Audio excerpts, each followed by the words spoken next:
In addition to recording this podcast, I also write newspaper columns, and this Christmas season, you can give the gift of news and get a special deal subscribing to the publications I publish in. That's the Fargo Forum, Grand Forks Herald, Jamestown Sun, one low price, you get them all. Gift the news, call Santa's hotline at 800-274-5445 and give an annual news subscription for 50% off this holiday season. It's the perfect gift to keep anyone on your list informed. Simply call 800-274-5445 to give the gift of news. This podcast is brought to you by the North Dakota Petroleum Foundation. From heating our homes and powering our vehicles to cell phones, clothing, and medical equipment, oil and natural gas makes everyday life better. North Dakota Oil and Natural Gas, advancing the possibilities. Learn more at ndpetroleumfoundation.org.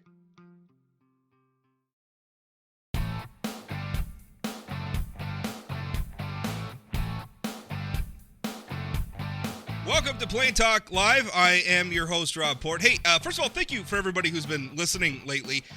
We are getting just thousands of downloads every episode, which is fantastic. One thing, a lot of you are listening through, because I could see how you're interacting with the podcast, right? This is Big Brother world we're living in.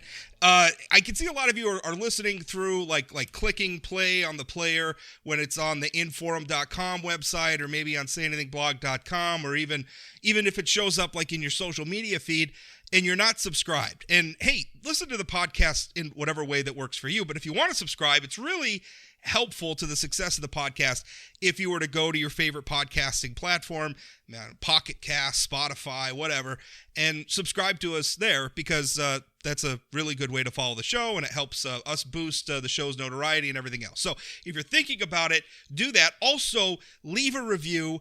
Leave an honest review, and by honest review, I mean a positive review. If you're going to leave a negative review, that's obviously you're not being on. No, I'm kidding. Just say what you want, but if you leave a review too, that would be awesome. My co-host on Wednesdays is Chad Oban. He joins us. Chad, how you doing? I'm good. How are you, Rob? Chad and I are going to say intemperate things to one another about Pete Buttigieg later in the show. But before we get there, we're going to talk with Arik Spencer, who is the president and CEO of the North Dakota Chamber of Commerce, about vaccine mandates, because that's a fluid situation. It's been a hot button issue. Our legislature tackled it in special session. We're going to talk about how that's impacting North Dakota businesses. But first, Eric's going to explain to us what the difference is between a president and a CEO. Isn't it just redundant? I kind of think it is. I have no idea. It kind of seems like the same damn thing to me. All right, Arik, how are North Dakota businesses doing with this vaccine mandate situation?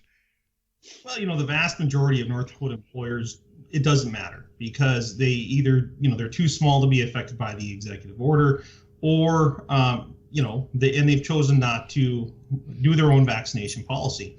But large employers obviously are looking at this very, very closely, whether you're a federal contractor, whether you are a healthcare provider, or whether you employ over 100. And so, watching what's happening with the presidential mandates, the court battles, and then certainly watching what the legislature did during a special session has got those folks very, very concerned.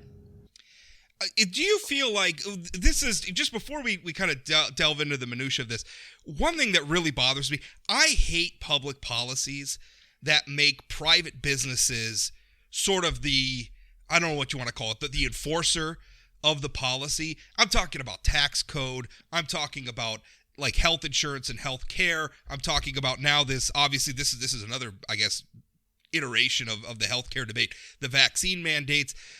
I mean, listen, the government wants to do something. A lot of times I feel like the government should just do it and stop using the private sector as your puppet. Like, I really don't like policies like that. We do it a lot, though.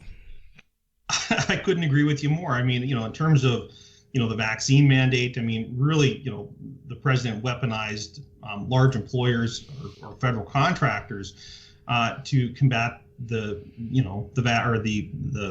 I can't even talk today, to combat the virus. And we don't have any problem with trying to fight the virus, but the way it was done really is way out of line. I mean, huge fines for employers that don't comply, causing a lot of workforce issues in across the state.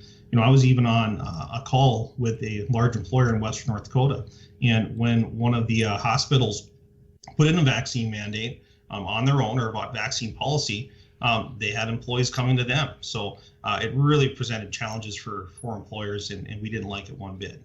You're going to be surprised that I have a little different perspective on this than both of you have shared up to this point. I think one of the things that's really lost in this whole conversation are the employees who are vaccinated, who want a safe workplace that they can go to. We keep hearing about workforce shortages. We keep hearing about the Great Resignation. We keep hearing that that business wants certainty. We are not going to get certainty with the way this is going right now, with only 50 some odd % of adults vaccinated in North Dakota. We've seen with the market in the last week, the craziness when there's a new variant. And the only way we're going to get back to some level of certainty is through vaccinations. I would say that the president has tried to do everything he can to get people to do the right thing, the same way the governor has tried to do the right thing. It ain't working. And so if we don't do something differently, we're going to be in this same sort of place. And again, I just want to go back to those employees who are vaccinated. In my office, I have more people coming to me saying, hey, I want to work from home because I don't feel safe because, somebody's not vaccinated or whatever.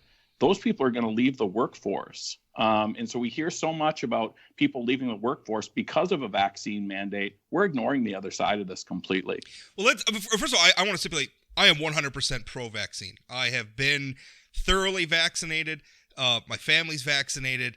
100. I almost died from COVID very well. I wrote about it, pretty well publicized. So I am 100% pro-vaccine. I will take. I'm going to take a little bit, because I understand what you're saying, Chad, but I'm going to take a little bit of exception where you're saying it's not working. I don't agree. I look at North Dakota's numbers. We're not getting vaccinated as quickly as I would like.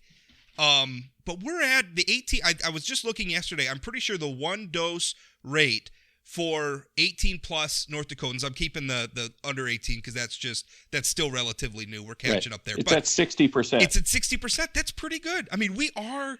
So this idea that it's not working, I think maybe we need to be clear. It's maybe not working as fast as we would like. I think that's fair, and that's exactly what I should have said. But then again, you look at Williams County where we're at 40%, Stark County where we're under 40%, right? I mean, again, if we don't get to a place where there's more vaccinations, we're never going to get to that place of certainty that business claims that they like. Let's let Arik Arik respond to that. Our take on this has been that businesses should have a choice whether to institute a COVID-19 vaccination policy. Outside of healthcare, some employers have, some haven't. They're making those decisions based on what they're, hearing from their customers, what they're hearing from other, their shareholders, and, certainly the needs of their workforce. It's a challenge either way. Unfortunately, I think, the vaccination, this virus has become way too politicized in a way that's needless. I mean, the Greater North Dakota Chamber, we're not necessarily pro-vaccine, but we're certainly not anti-vaccine. I mean, I've had COVID, I've been vaccinated. Certainly understand, what happens to certain folks who get it. They get very, very ill. I've had people I know have loved ones pass away. So it's certainly a very, very serious thing.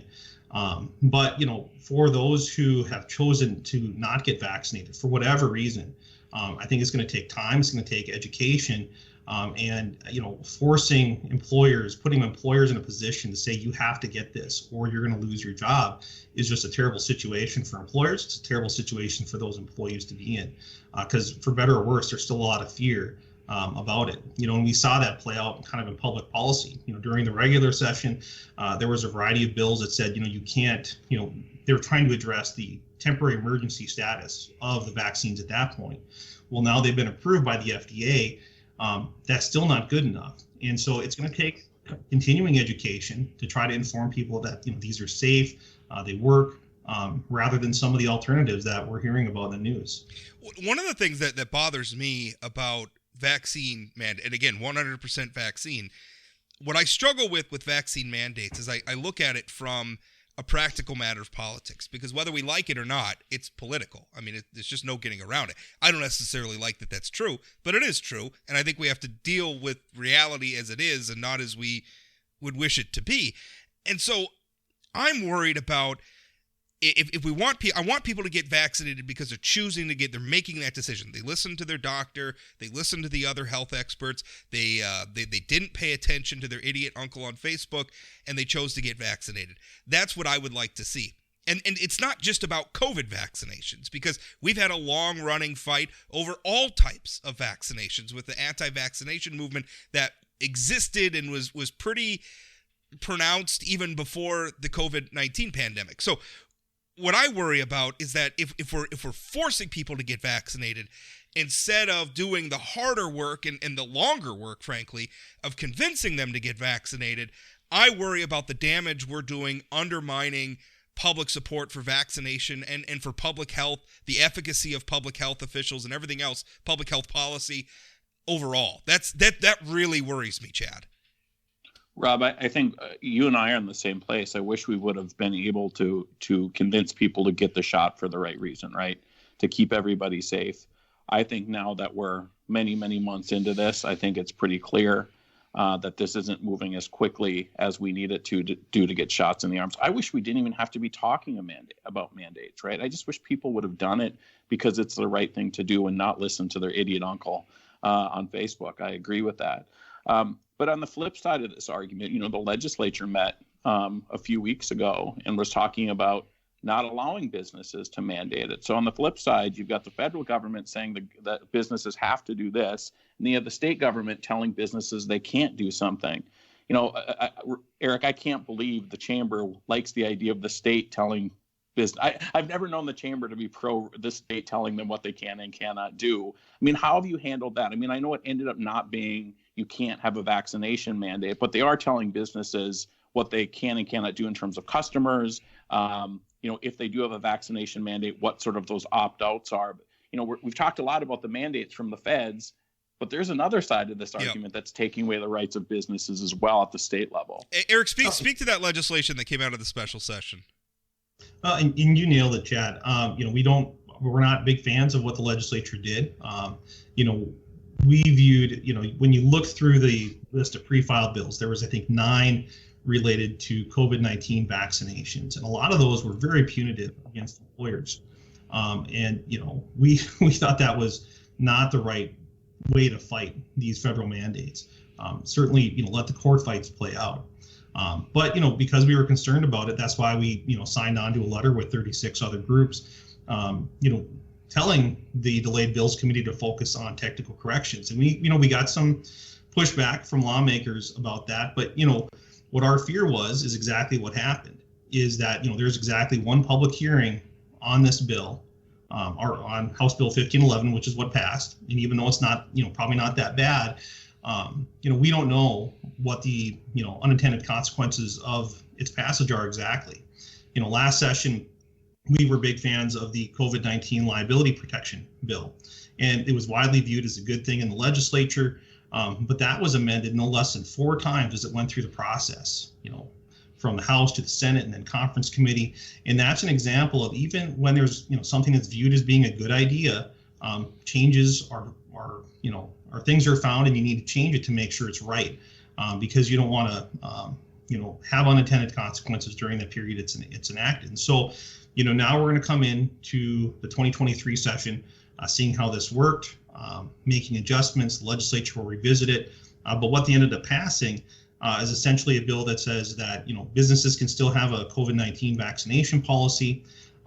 If someone doesn't want to get it, they have the option to test. They can show proof of antibodies for 6 months. In addition to religious and medical reasons, now there's philosophical and strongly held moral beliefs. And one of the challenges with that is there's so many holes in that, in this new policy, that it makes an employer's ability to say we do want to do this almost impossible.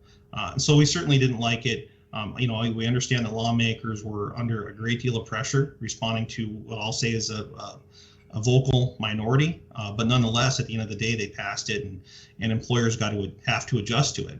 And the challenge is that you think about our medical providers, our hospitals, they put COVID-19 vaccination policies in place far before the federal mandates, because they are very concerned about keeping their client base safe.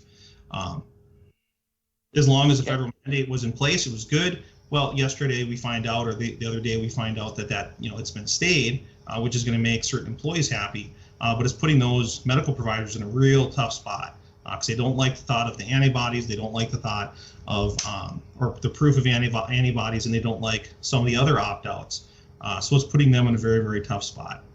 One thing, I think there's two things that are, excuse me, now I'm coughing. I don't have COVID, I promise. One thing that I think North Dakota's leadership has long prided itself on are two things. And I'm not just talking about Republicans either. I think there's a lot of Democrats that feel this way too. One is we need predictable regulation, right? We want an environment where people aren't being blindsided, people aren't being ambushed. And part of that is to have a deliberative, either regulatory or legislative process where it's predictable, it's open, it's accessible, and it doesn't just turn on a dime. There's lots of opportunities to show up. We didn't get that at the special session because it's a special session. There's a lot of business getting done in a very compacted short amount of time, and we passed some very consequential policy without a lot of opportunity for scrutiny, debate, public input, and all those things. The other thing is that I think North Dakotans generally pretty reluctant to make law historically, and we should be, right? Like, we shouldn't just be reactionary. And I'm looking at a lot of the vaccine policy and the mask and a lot of it's reactionary, right? And so it's those two things where it's on one hand, the government shouldn't be dictating to private businesses what their vaccine policy should be, whether it's the federal government saying everybody has to be vaccinated or the state of North Dakota saying nobody should be forced to be vaccinated. Both of those are wrong from the limited government perspective. So I don't know. That really frustrated me where it was just in the hot house of the moment, we just abandoned two of what I think are pretty important principles of North Dakota government. Rob, I don't know that you and I exactly see eye to eye on the role of government, and I think that's one of the purposes of us being on the show. But I think in this case, I certainly think the state overstepped their role in terms of mandates. And one of the things that I think was interesting during the special session is having the legislators stand up and talk about how much they cared about the rights of workers. I mean, that's something that is a bit of a change for this legislature. So I look forward to future sessions as they're standing up for the rights of workers. But, when I think about vaccines and businesses, I hear all kinds of stories from people who are vaccinated. They go to work, their colleagues are not vaccinated.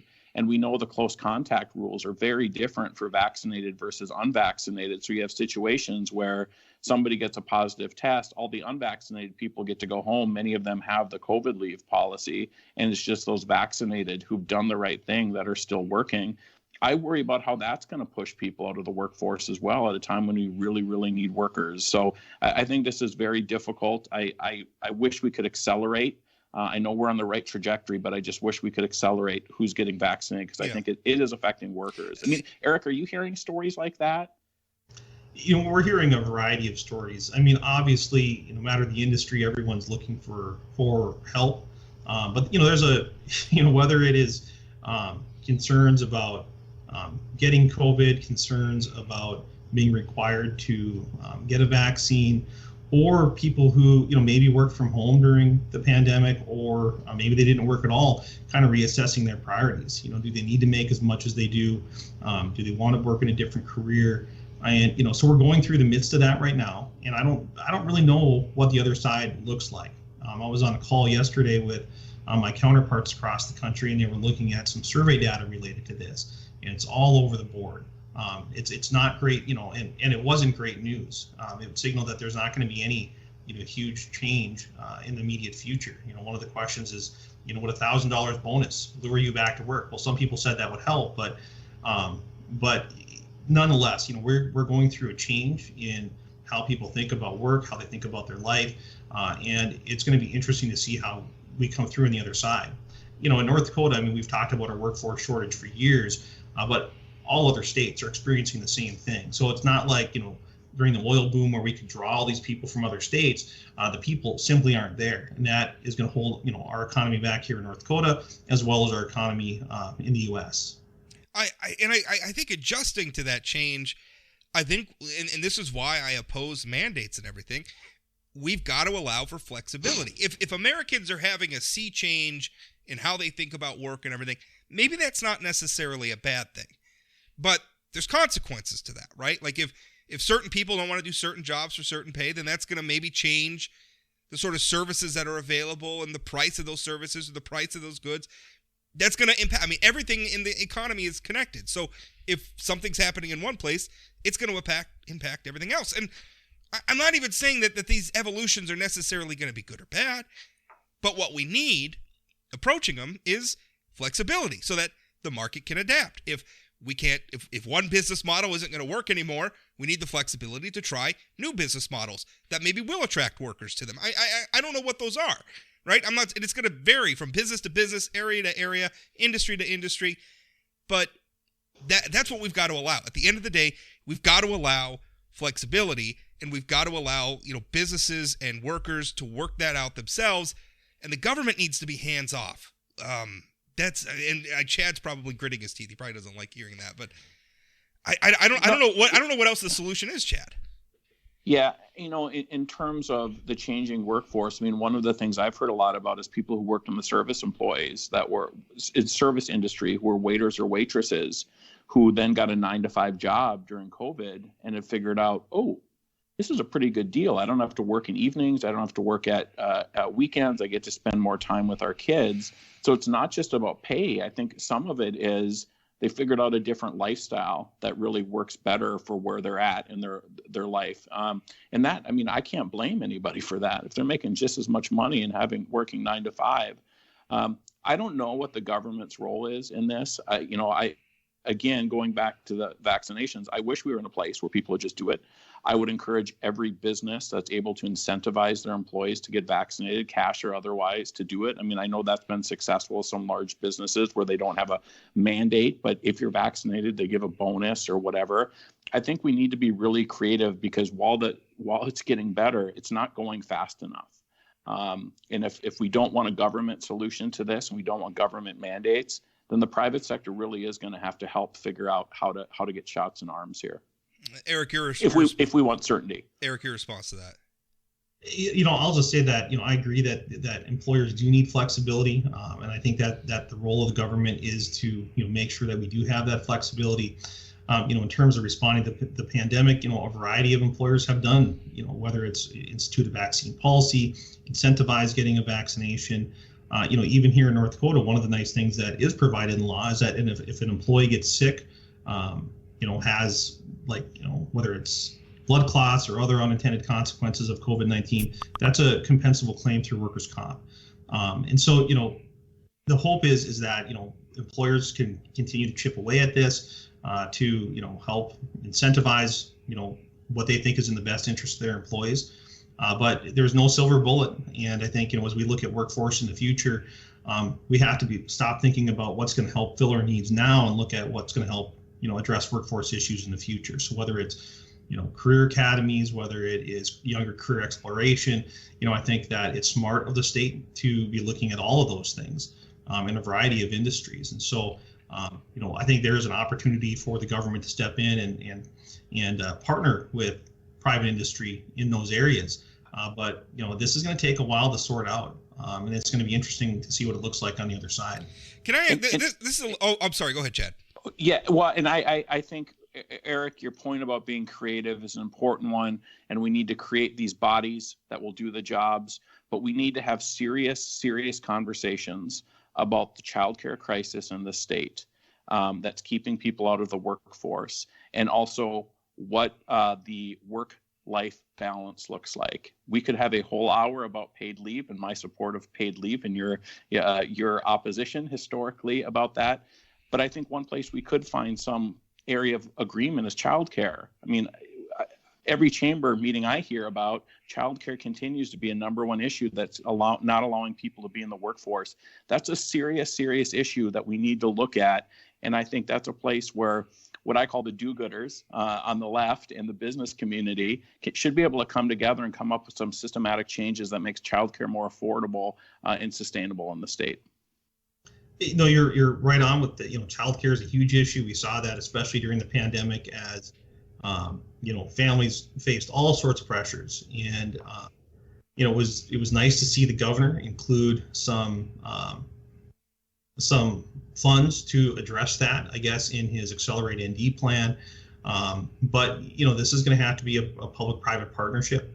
When you think about employer solutions, well, a lot of employers have started their own daycares, or, they buy a certain number of slots at daycares. But you think about, rural North Dakota, there's going to have to be different kind of creative solutions there. So yeah, I think there's an opportunity to go, further in depth on that. And I'll only correct you on one thing, Chad. We are not opposed to paid family leave. We're opposed to a government mandate for paid family leave. Well, I think the bill last session was Arik. The bill last session was optional, and you guys were still opposed to that. So again, we could spend a whole hour. I believe people were even opposed to a study looking at paid leave and how it could affect our workforce. The tax wasn't optional for that last bill, but I do want to. Yes, it was. Yes, it was. I don't think it was. I'll just correct you on one thing. If an employee opted in, it opted the employer in. There was no choice on the employer's part, and that's where our opposition came from. Sure. Again, that was my point about the tax not being optional. I do want to ask Arik, this is a little pie in the sky, but if we're talking about how can we get workers back, how can we be creative, how can we adopt to, I guess, this new economy and these new expectations that are arriving, it seems to me that one thing the pandemic proved is that we don't necessarily, and obviously this is going to vary from business to business, industry to industry, but we don't necessarily need all our workers in one place. Historically it was like, we had urban centers because we had big businesses there, and those businesses need a lot of people to come into the office and do the work, right? Or the factory or whatever it is. We proved that we can disseminate some of that. And that to me seems like a really big opportunity for a place like North Dakota, where we have just a ton of beautiful, lovely little communities. We have really strong internet across the state. Is there anything looking at, hey, move to North Dakota and become a worker, and maybe try to lean into some of that, leverage some of that, where those workers could come here, fill jobs that aren't necessarily in the communities they're living in? Do you understand what I'm trying to say? This seems like an opportunity to me, but I'm just some Yahoo with a column, so maybe I'm wrong. I do think there's a huge opportunity for that, and you're spot on. North Dakota's got great communities. We have some of the best internet access in the country. I know the state has looked at doing some marketing along those lines. Come work here, live here. One of the things we need though is this can't really be a top-down solution. It needs to be a bottom-up solution. And so communities across the state need to look at themselves and say how do we appeal to people who want to do remote work? What are we offering in terms of amenities? And that needs to be a community discussion. Certainly places like Bismarck and Fargo have looked at that. But when you look at rural North Dakota, they need to take a look at that and say, why do people want to move here? And they need to give a compelling answer. And a lot of times when I visit with, folks in various cities across the state, they're ask, well, why would anyone want to move here? And you think about all the benefits of living in a small town and a lot of the great amenities that they offer. I think part of it is we need to change our mentality. Maybe it's kind of that North Dakota humble. I think we need to change it and start shouting about why North Dakota is a great place to live, work, and play. Not to use a phrase that's overused, but there's a lot of opportunities here, and I think we have a lot to offer. Hey, Arik, I could not agree more with North Dakota has so much to offer, and we need to be proud of being from North Dakota. The other thing I would just add is we need to be open to not just people who look like us and think like us and whatever. But I mean, we know over the last couple of years, the fights over refugees and new Americans coming into our state, we need to be open to everybody coming to North Dakota, because that's how that's the best of us. So I agree. We should be proud of North Dakota, and we should welcome everybody here. And I'll just add to that. There are employers in not in every community, but there are employers across the state who are doing very unique things related to recruitment and retention. Whether it is working with people who have certain types of visas to try to bring them in. I agree that it doesn't always need to look like us. I mean, we need to be open-minded about what we offer and who it might appeal to. We need to be, accommodating and opening to people who, whether it, they may have language barriers, they don't look like us. Those are things we can overcome, and I think we can as a state. Yeah, I agree with that. Right on. Arik, thanks for your time. Hey, thanks, guys. Okay, just finished up our interview with Arik Spencer from the North Dakota Chamber of Commerce, which was very good. A lot of interesting things to say, and I do really, the larger point there, I am really tired of reactionary politicians, Chad. Left, right, I don't care. And this is, we've talked this to death, but I prefer adults. Like, we're abandoning principle because we're so caught up in what's going on Facebook, or what's going on Fox News or MSNBC, and we're just forgetting about principle.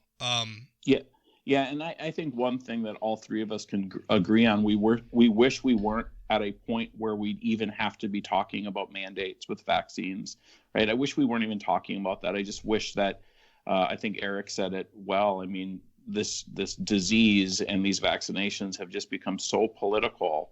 I've had people come up to me before and said, I'm probably the one, Republican, that's actually vaccinated. I'm like, well, there's 60% of North Dakotans that are vaccinated. That's so a lot of Republicans. There's a lot of Republicans I know are vaccinated who are taking like outspoken anti-vax positions. Well, but I think one of the interesting things is I've talked to a lot of people are very much, it's probably like you, very much pro-vaccine, but the idea of mandates, even on the left, it makes them feel a little cringy. I just question how we're going to get to where we need to get. I think it's without this. Yeah, I think it's a fair. But we are getting there. I mean, we are getting there. I think that's the thing we can't lose in the discussion is we're doing, I think, better on vaccinations than maybe sometimes the debate over vaccinations portrays. Yeah, but I mean, what frustrates me is North Dakota is so far behind other states, right? I just retweeted something. By the way, I hate that I just said that, but New York City's had 0 COVID deaths in the last 3 days. Yeah. Because they're 90% vaccinated. Yeah. Right. So, I mean, again, just from a very personal point of view, I want us to get to 80-90% vaccination so I feel comfortable with my mom and my mother-in-law and, people me who are a little overweight and whatever. It frustrates me. My parents went through it, and thankfully they were both vaccinated just this fall. So, all right, so let's move on. I wrote a thing about Pete Buttigieg and electric cars, and what really drove me nuts, he went on this MSNBC interview and he's just touting electric cars, and again, because we just did, I think our last interview was about electric cars and how they're, and I'm excited about them. I think they have a bright future. But you kind of can't, what drives me nuts is you can't ignore the fact that a lot of the success electric cars are having is because the government's kind of ramming them down our throats. There's a massive purchase subsidy from the federal government. A lot of states, a lot of people don't know this, a big chunk of Tesla's profits come from the fact that Tesla sells electric vehicle credits to other car manufacturers, right? Because there's states and they've mandated that a certain number of cars have to be electric vehicles. Like they've mandated that the cars sold or manufactured in their states, a certain percentage of them have to be electric vehicles. And so they can go to Tesla and they can buy credits from Tesla and Tesla will manufacture those cars. So you have Tesla's competitors paying Tesla to manufacture cars. That is a completely contrived situation and it distorts actual demand for electric vehicles. And then I see Pete Buttigieg, and he goes on MSNBC, and he's talking about how they're the boon of the future, and if you have one, you're never going to have to worry about gas prices, and they're so great for rural Americans. And the thing is I understand they're good for a lot of people. They work for a lot of people, and more power to you if you're one of them. But they don't work for a lot of people, and we shouldn't pretend like they do. That was the genesis of my column. That's what drove me nuts about it. Yeah, and what drove me nuts reading it is I felt like 2 weeks ago we were all for electric vehicles when we were talking to Jason Bohr and how great it is that the coal industry is pushing electric vehicles. I think it is great. And then you have a Democrat who's pushing electric vehicles, and you write the column that this is the reason why Democrats can't win in rural America. Yeah. I think that's a bit of a stretch, Rob, to suggest that, and I felt like there was a little bit of, if it's our guys saying that electric vehicles are good, then we like it. If it's their guys saying that electrical vehicles are bad. I also thought it was complete nonsense for you to say Pete Buttigieg, a guy from South Bend, Indiana, town of about 100,000 people is somehow out of touch with rural America. Okay, you can okay, say but, that but, about but, a lot of Democrats. That's not the one to say it about. Okay, but we can't say it about him because South Bend is about Fargo Metro size. And you were before we got on the show, you were just talking about how there's a difference between rural North Dakota and Fargo. So I don't know that Pete Buttigieg is in touch with rural. Just because being from South Bend doesn't make him understand what it's like to live in Lisbon. Yeah, I think the federal government defines Fargo and South Bend as both rural, right? And so I think when we're talking about rural, you're talking about Lisbon. I think we can just as well be talking about Bismarck. Okay, yeah, I'm talking about actual rural, not. Okay. Well, I mean, depends on your perspective. I mean, Minot seems pretty rural if you grew up in Minneapolis. Sure, that's fair. but the thing but that's exactly what I'm talking about. If your perspective is Minneapolis and you're saying, boy, electric cars are going to work out great for these rural people, maybe you don't understand people who live. That's exactly the point I'm making. But the other thing that I think was really missed is, and I told you this, and earlier I talked about retweeting something, and now I'm going to talk about reading Facebook comments. Aren't you glad I'm on here to really bring some depth? Yeah, that's right. Yeah, bring all the great social media hot takes onto the show. That's awesome. So, but there's a bunch of electric vehicle owners in the comments about your column saying, hey, I live in Bismarck, and it works great. I live in, I go from Jamestown to Bismarck or wherever, and it works great and whatever. And you said, the idea of an electric vehicle, if you can't drive from Minot to Fargo on it, isn't appealing to you, then don't get it. Or have an electric vehicle, and then if you have a 2-vehicle household, have one of each. Sure, I mean, there are some options here. But there are options, and that's exactly what I want. I want people to be able to choose. The federal government, and there's a difference between Jason Borer, who is in the private sector, and the Secretary of Transportation, who is the government. And this is the problem that I have. I like it when people choose electric cars because it's what works for them. I don't like it when electric cars are promoted by the government and the market for them is completely distorted by these policies, and you have politicians making pie-in-the-sky comments about how electric cars are going to replace gas cars and we're never going to... I mean, California's trying to put themselves on a path to ban gas-powered vehicles. There may be Californians for whom an electric vehicle never makes sense. I don't like the government stepping in and directing the market like that. So, I mean, people in the government and politicians talking about the product they like is not a new concept. The idea that Kevin Cramer, Kelly Armstrong, go down the list, are pretty pro-coal and pro-oil and pro certain things. So the idea that the government's pushing a specific product or thinks it's better for the climate or whatever. Yeah, I understand that happens. That's what government does. Okay, but that doesn't mean I have to like it. Oh, of course you don't have to like it, but I'm trying to make sure that you don't come across as a hypocrite and only calling out the liberal from South Bend, Indiana, when everybody's doing the exact same thing. But I don't think everybody is doing the exact same thing. And we're talking about electric cars. If you want to talk about Republicans being self-serving and trying to... I absolutely agree with you. We were just talking, in the vaccine mandate debate, not so long ago, the conservative position is businesses have the right to refuse service. Now the conservative, or at least for some conservatives, the position is businesses have to employ me even though I won't follow the business's policy to get vaccinated. That's hypocritical, right? So yeah. I don't feel like I'm being hypocritical. I think electric cars have a bright future. I like the idea that private sector people are, because the Lignite Energy Council can't mandate that anybody use it. They can't subsidize electric cars. I guess they could if they wanted to start their program, but they're not.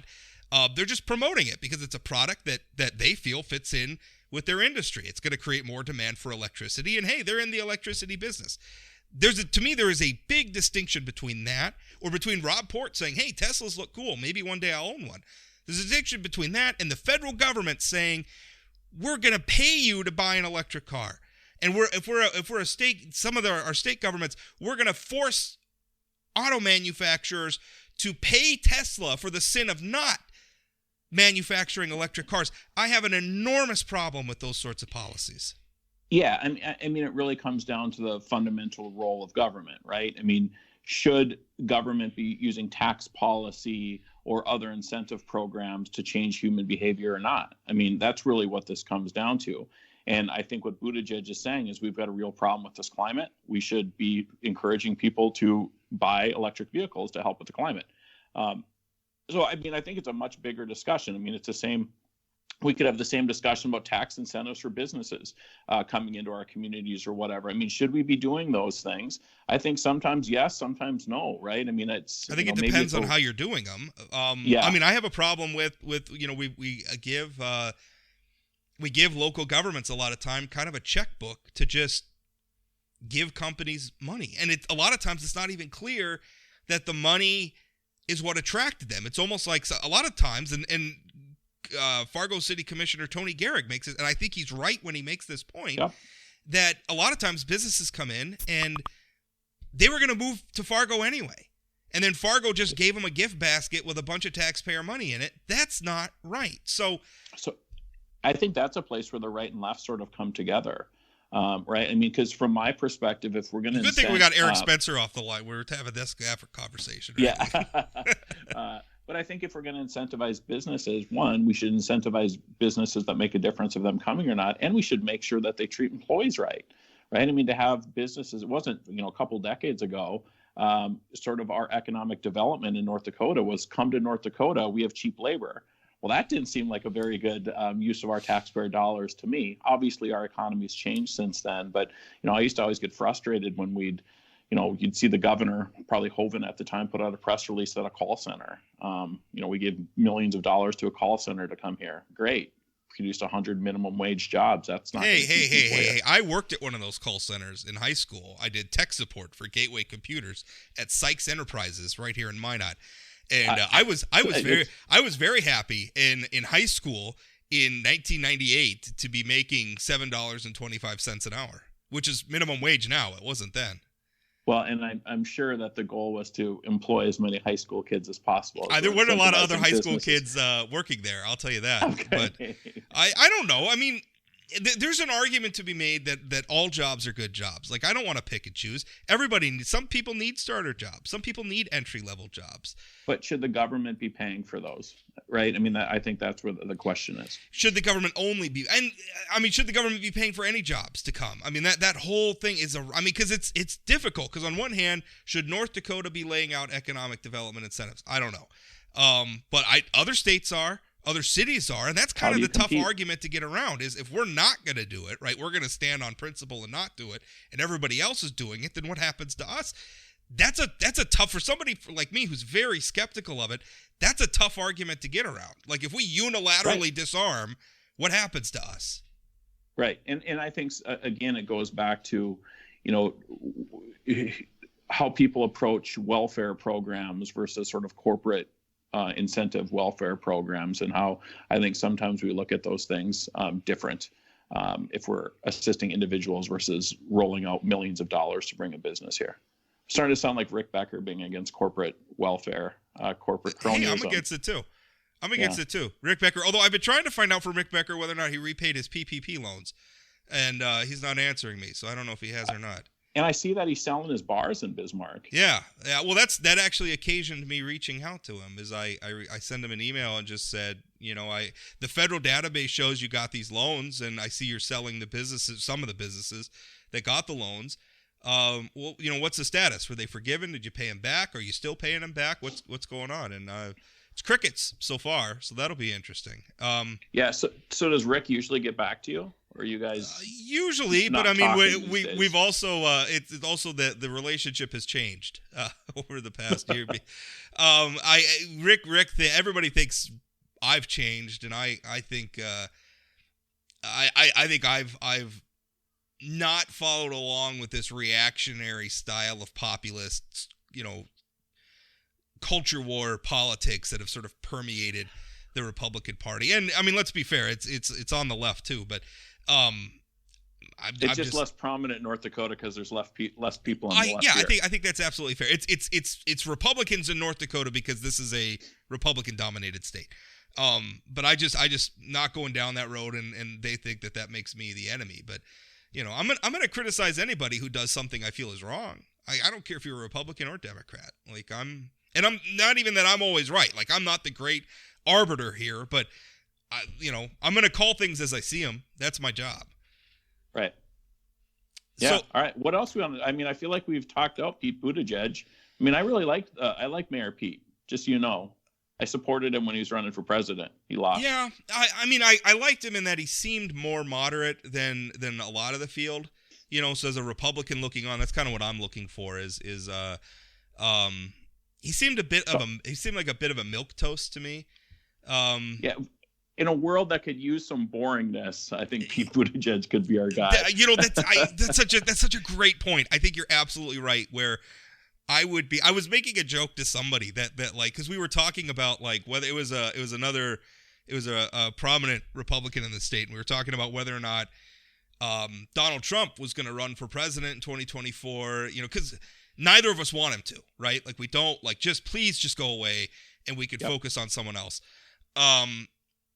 And the point, like I said, you know who would be the best like presidential candidate is somebody who doesn't even want to do it, right? Like if we just find some super competent person and then like press gang them into being president, right? I feel like a lot of elected office, like the people who want elected office the most are kind of the people we shouldn't want in elected office. No, I think that's absolutely true. That you know, the NPL used to have an old saying that the office chooses the man doesn't choose the office. And there's all kinds of stories about people like going to a convention with no plans of running, and the whole convention's like, you'd be the best legislator, so you're our candidate. And their motto was, the people choose, you know, the person for the office, so they would run. I think that's how Art Link got into politics originally. I don't even think he was at his district convention and he got nominated to run. I know some lawmakers who are currently serving in Bismarck who weren't planning to be lawmakers, but showed up at like a district meeting and then said, we need a candidate and you're it. And especially when you have sort of those wave elections, right? Was it 2016, where there's all these Democrats that are up and it's like, well, we can't beat Phil Murphy. We can't beat this person. So they just put in placeholders. And next thing you know, there's a bunch of legislators there who haven't thought about being a legislator. Yeah, all of the big commitments. I know a few of them. By the way, 2020, I expected some of that to get undone, and it really didn't in our state. It didn't at all, and I have the theory that part of it is COVID, right? I think that if you're a Democrat in, you know, right-leaning districts, you have to get out on the doors and meet people. And the way the Dems handled knocking on doors during COVID, it didn't allow. I mean, I think about candidates like Carrie Brecker in Cass County. I can't remember what district she was in. Really personable, really like infectious when you meet her, like you like her. Not particularly well known. That I think if she would have been able to get out on doors, it would have been a different sort of thing. So that's part of it. And I also think President Biden underperformed in Cass and Grand Forks County from what people thought he was going to do. And, you know, if the top of the ticket's getting 45%, you have to be a pretty special candidate to overcome that. You know, we were talking about boring. Like Joe Biden is not boring, but like he's not boring in a different way. Like he's not like a provocateur like Donald Trump. He's not boring in that you don't know what the hell's going to come out of his mouth next. You don't know what he's going to do next. Like what is I am not obviously not impressed. I mean, philosophically not impressed with I was impressed. This is the distinction. Obviously, ideologically, philosophically not in line with the Biden administration. But even beyond that, I had a lot of respect for Barack Obama. I don't know what you want to say. Like I respected the game or something. Like I thought he was so serious-minded, and everything he went about it was very deliberate. There was a plan. He was going about it. I didn't always like what he was doing, but I got it. And I don't feel that with Joe Biden.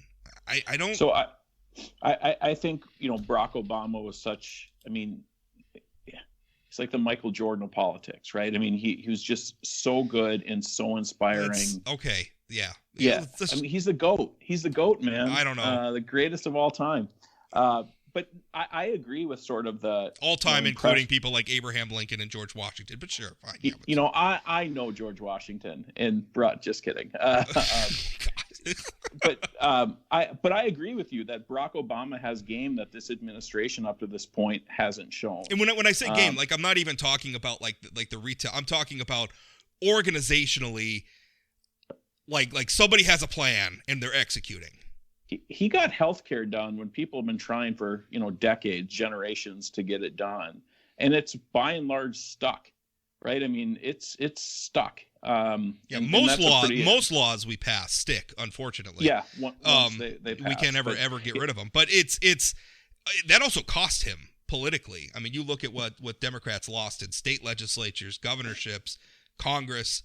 That was not pretty. Hey, Earl Pomeroy is no longer a congressman, but he voted for health care. That 2010, was it 2010 when everybody lost? I'm so old, I can't even keep track of election 2010's cycles. 2010's when Berg beat Pomeroy. Yeah, and so you had 2010. And Dorgan opted not to run, and then 2012 Conrad opted not to run. Yep, and then Heidi won but you saw all over this part of the country after the healthcare fight that people like Earl and other blue dogs were just dropping left and right, to the point where Colin Peterson was sort of the last man standing as a blue dog in this part of the country. But he got healthcare, but it certainly, I mean, the number of legislative seats was like hundreds, I think, that Democrats lost during his term. I published a chart a couple of times. It was remarkable what happened and the reaction. And I would argue maybe that's not the way you want to pass policy, right? I mean, on one hand, you get the policy you want, right? You also create an enormous amount of political rancor in our society. And I think we're learning right now how important it is to try to avoid that, how important it is, even though I think this is part of the same argument, going back to the beginning of the show, part of the same argument that I'm making about vaccine mandates is that it's not just about getting the policy outcome that you want. It's also about doing it in a way where people feel satisfied with that outcome. Because if you don't, we set ourselves up for just long-standing tribalism and anger and resentment that doesn't have to be. Building consensus takes longer and it's harder. But I think the other thing that came out of the healthcare debate in 2009 was a sort of roadmap for the minority party, no matter which party's in the minority, just say no, no, no, no, no, and it's politically beneficial for you. Right? We haven't really seen the parties working together since then. Republicans saw by being against the healthcare fight, not engaging in the conversation. Or I shouldn't say that. They engaged in the conversation but didn't support the outcome. It was electorally great for them. Democrats did the same thing with Trump, and now I think Republicans. But is it? I mean, it's so hard because we could go back and forth, tit for tat. But I mean, my argument is, well, maybe Democrats should have given Republicans something in that bill they could have voted for. I mean, maybe the bill that not a single Republican in Washington, D.C., at a time when Washington, D.C. wasn't nearly as partisan and acrimonious as it is now, maybe if you'd thrown Republicans a bone back then, the last decade or so would have been a different world. That could be the case, but I think that people on the left would suggest we started at single payer, then we went to public option, then we got rid of public option, and it was like give, and at some point, the other side's got to come to the middle someplace and find something. Maybe, but maybe what the left thinks of, and this is all perspective and subjective, but maybe where the middle is not where the left thinks it is.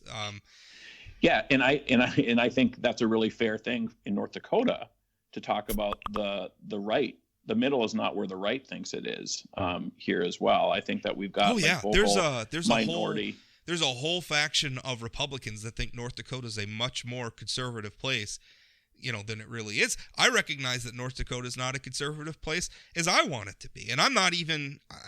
I would say, and I'm not. I hate sort of the linear far left, far right, but I'm not as far right even as they are. So. And I recognize that. And as a conservative commentator, I see part of my job is to articulate conservative ideas and philosophies and try to move that window so that it can be a little more conservative than I want. North Dakota is a very Republican place. But that's a different thing.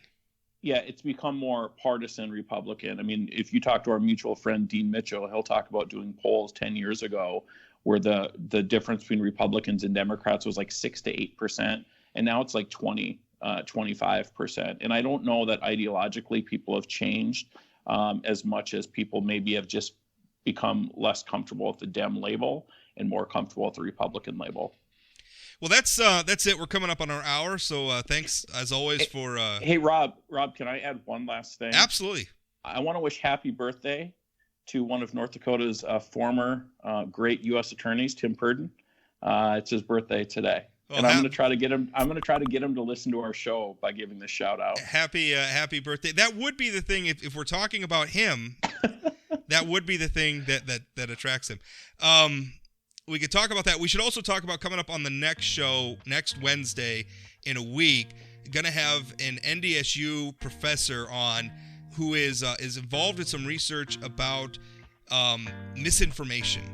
And I've been reading some really interesting things about this, about how the left, misinformation has kind of, for the left, become, in some ways, the fake news of the right. And I think it was I'd have to go back and find the article. I think it was in the Washington Post. But I thought that was really interesting because there are some examples of that. Obviously, we had the whole Trump thing with fake news, and anything that was negative for Trump, he labeled it fake news, whether it was actually fake or not. But then on the other hand, we've had some real situations, like this resistance to talking about COVID-19 originating in a lab in China. There was a lot of people on the left who immediately jumped to the conclusion that was racist and it was misinformation. We had the social media companies, cracking down on people talking about that, only to find out, hey, that's not such an unreasonable theory, and maybe we should have been talking about it the whole time. So it's a really interesting topic, and I'm really looking forward to talking with him about it. That's coming up next Wednesday.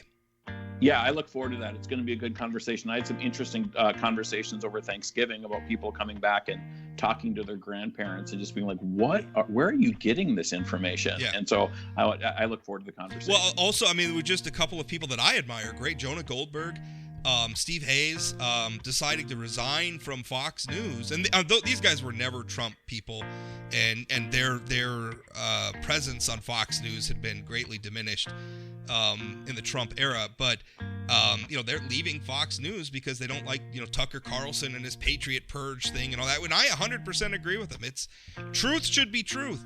But we're I don't know. It's a hard discussion. We're going to talk about that next week. Chad, thanks for your time. Awesome. Thanks, Rob. Have a good week.